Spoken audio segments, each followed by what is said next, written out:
Olá pessoal, bom dia, tudo bom com vocês?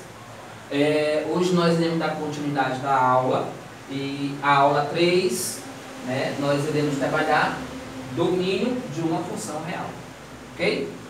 Na aula 2 nós vimos o conceito de função, nós vimos os elementos de uma função que são domínio, contradomínio e conjunto de imagem e valor numérico. Hoje em especial nós iremos estudar o domínio de uma função real.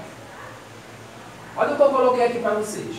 Como já aprendemos, chamamos domínio de fx o conjunto formado pelos elementos de x pertencente a A.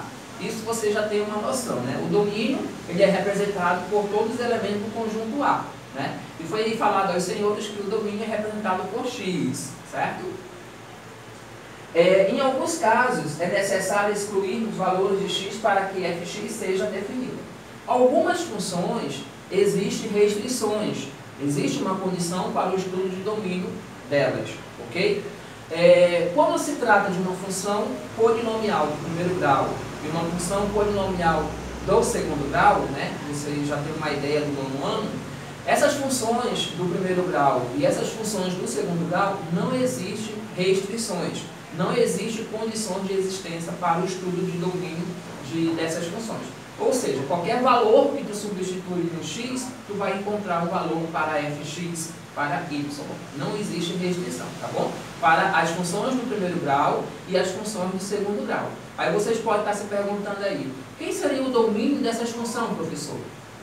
O domínio para todas as funções do primeiro grau e todas as funções do segundo grau nada mais é o conjunto real. Quando eu falo conjunto real, eu estou me referindo aos números naturais, números inteiros, positivo, negativo, fração, número decimal, enfim, todos os números que estão envolvidos no conjunto dos números reais. Professor, somente essas funções do primeiro e do segundo grau, que vai ser o domínio do conjunto real, nós também vamos ter algumas funções de índice ímpar. A gente vai ver uma questão resolvida aqui e você vai entender melhor. Nós temos aqui 3 casos para ser analisado com muita atenção.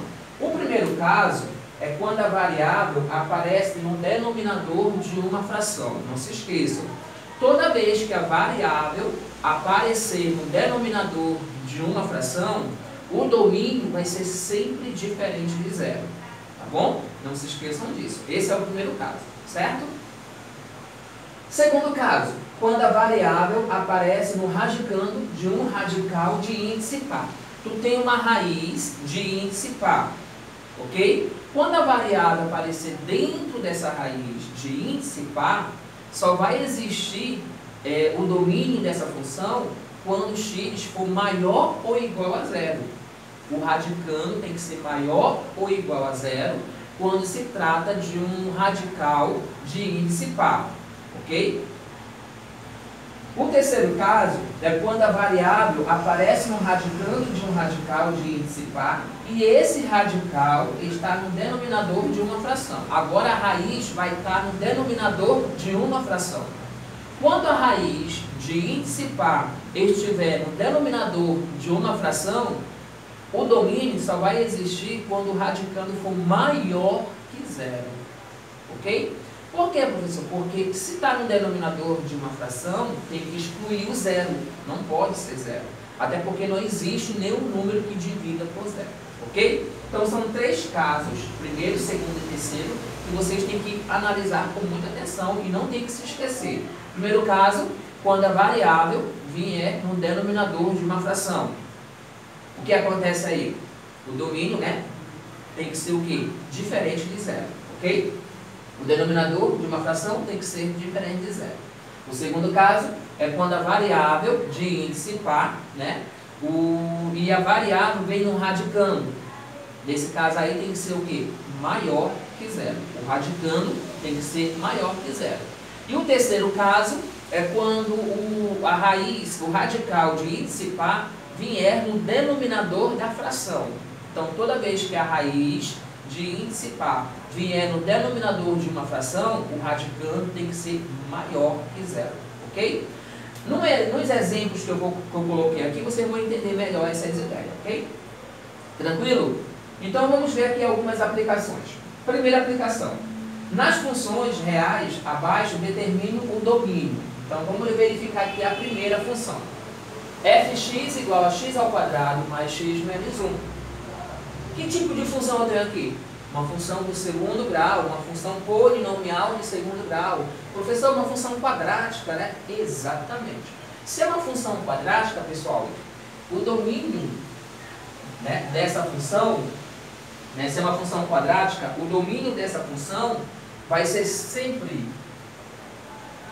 o conjunto dos números reais. Ok? Sempre. Por quê, professor? Qualquer valor que tu substitui aqui no x, tu vai encontrar um valor para y. Tu vai encontrar um valor para fx. Então não há restrição. Se eu colocar qualquer número real aí, sempre eu vou encontrar um valor para fx, tá bom? Então por isso que a gente fala que quando se trata de uma função quadrática, o domínio sempre vai ser o conjunto dos números reais. Tranquilo? Perfeito. B. Fx é igual a 2x menos 1 sobre 3x mais 4. Pessoal, esse aqui é o primeiro caso, né? Eu tenho uma função cuja variável está no denominador. Então, toda vez que a variável vier no denominador de uma fração, o denominador dessa fração vai ser diferente de zero. Ok? Ah, professor, estou entendendo. Aí, resolvendo essa equaçãozinha aqui, como é que ficaria? 3x é diferente de menos 4, né? Passa o 4 para o outro lado. Se o 3 está multiplicando, passa a dividir. Então, nesse caso aqui, x tem que ser diferente de menos 4 terços. Esse é o domínio da minha função. E como é que fica a representação para essas informações? Fica assim, ó, domínio vai ser x pertence aos reais, tal que x, não sei se vai caber aqui, diferente de 4 terços. Ok? Tranquilo? Então vai ser sempre representado assim, nesse caso, né? Aqui não, aqui domínio vai ser igual ao conjunto real. E nesse caso aqui vai ser domínio é igual x pertence aos reais, tal que x vai ser diferente de menos 4 terços. Certo? Exemplo C.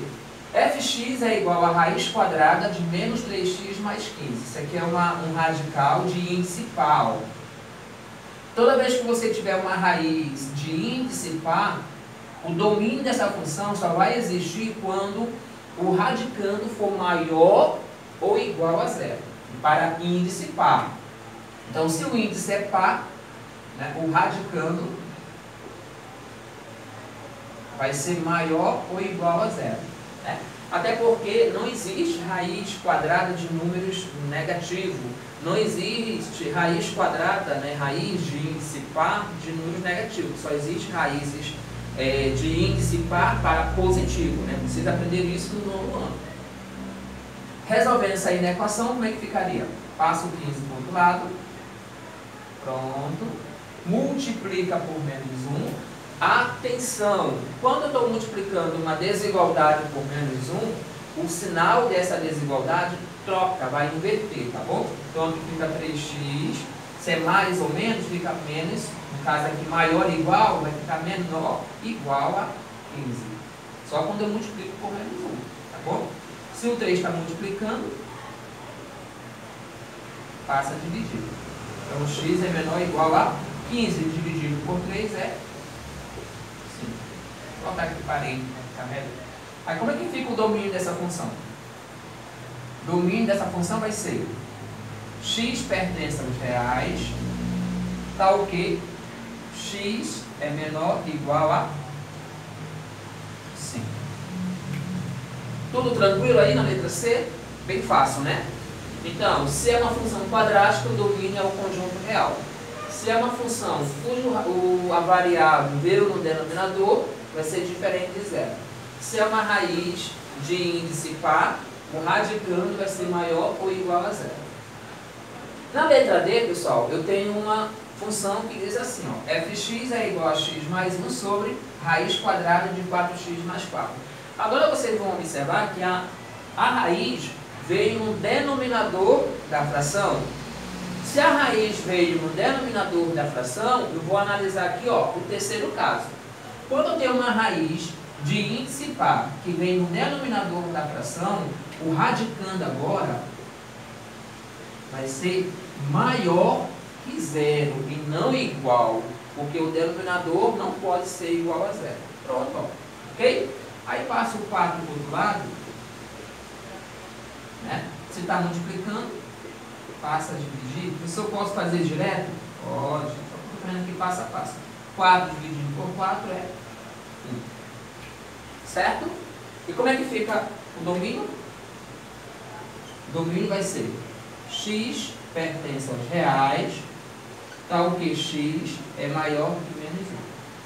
Professor, existe alguma outra forma de representar esse domínio? Às vezes por intervalo, ok? Os mais utilizados também pode ser essa representação, né, essa resposta, ou intervalo que a gente vai ver em outros exemplos. Tudo certinho aí? Letra E. fx é igual a raiz cúbica de 5x mais 10. Pessoal, esse tipo de função, quando se trata de uma função cujo o índice é ímpar, né, se o índice é ímpar, vai seguir o mesmo procedimento para as funções do segundo grau. Tá bom? Então, se eu tenho uma função cujo índice é ímpar, aqui qualquer valor que eu substituir aqui no x, eu vou encontrar um valor para fx. Então, nesse caso aqui, ó, o domínio dessa função também é o conjunto real. Ok? Então, as funções de índice ímpar, as funções do segundo grau, as funções do primeiro grau, o domínio sempre vai ser o conjunto real, porque qualquer valor que tu substitui aqui no x, tu vai encontrar valor para fx, para y, não há restrição. Só tem que ter cuidado quando for representado por uma fração e a variável aparece no denominador, quando se trata de uma raiz de índice par e quando a raiz de índice par vem no denominador. Professor, e esse x aqui em cima, eu não faço nada com ele? No momento não, né? Quando vem o x aqui em cima, x mais 1, 2x menos 1, o que me interessa é o denominador. O que me interessa é a raiz e o radicando. Tá bom? Vou analisar a letra F daqui a pouco, tá?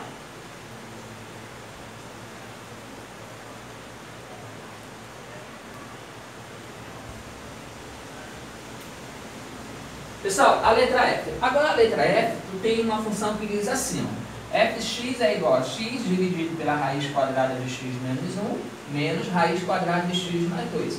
Observa aqui que tu tem uma raiz no denominador de uma fração e tu tem uma raiz sozinha. Aí nesse caso aqui tu tem que calcular, né? Tu tem que resolver o domínio para os dois. E a solução, né? E a solução dessa função vai ser a interseção desses valores. Como assim, professor? Vamos fazer o seguinte. Vamos analisar primeiro essa daqui, ó. Se a raiz veio no denominador, vou chamar de 1 aqui. Então significa que o radicando tem que ser o quê? Maior que 0. Não é isso? Porque a raiz está no denominador. Aí vamos lá, passo 1 para o outro lado. Então o x tem que ser maior que 1. Ok? Deixa aí. Não mexo com ele mais. Agora vamos ver a segunda situação.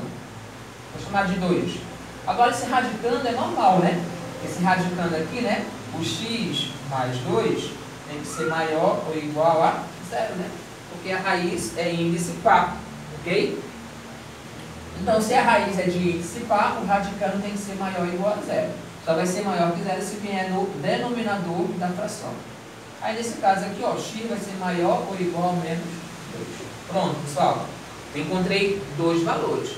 Como é que eu faço para encontrar o domínio dessa função? A gente vai analisar a interseção entre esses dois valores, tá bom? De que forma? Vamos analisar assim, ó. Vamos representar na reta real esses dois valores aí. Isso aqui vocês aprenderam, né? Então vai ficar assim, ó. Maior que 1. Maior que 1. Quais são os valores maiores que 1? Está antes ou depois? Depois, né? Ok? E agora os valores têm que ser maior ou igual a menos 2. Menos 2 está antes ou depois? A mesma aqui, né? Está antes do 1, né? No caso, né? Então, muito cuidado aqui, ó. Então, fechado, né? Porque tem um sinal de igualdade. Então, valores maiores ou igual a menos 2 está depois dele. Pronto. Ok? Tudo tranquilo aí? Perfeito. Agora vamos analisar o seguinte. Como é que eu faço para encontrar a interseção dessas duas soluções, né? A interseção que vocês viram é representada por esse símbolo, né? Então, vamos lá. A interseção é o que eu tenho um e ele tem um outro. Observa aqui, ó, que essa partezinha está contida aqui, né? Então, nesse caso, eu vou descer esse 1. Essa partezinha aqui está contida aqui? Não. Então, essa parte aqui, esse 2 aqui eu não vou descer, ok? Porque esse 2 aqui não está nesse intervalo, certo? Então, se eu vou descer essa parte, eu vou descer o número 1, porque o 1 está contido aqui, ó. Está contido aqui. Então, nesse caso aqui, esse aqui será a minha interseção, ok? Correto aí? Tranquilo? Então, como é que fica a solução? Domínio é igual x pertence aos reais, tal que x é maior que 1. É isso? Certo? Vamos já continuar R2.